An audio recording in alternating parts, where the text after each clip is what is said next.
lur smil ba put he khat lut ka jing nya de ka put he shong ba sa ka put he khlo kin sha tang jisu ba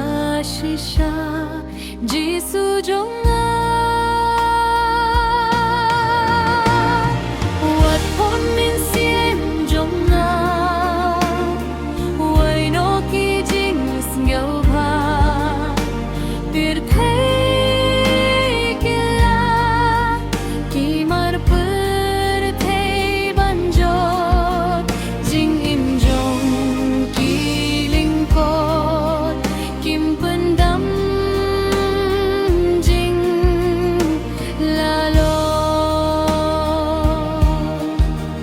Lady Jing was new Dam no ko Jing Habril Bariam Yanga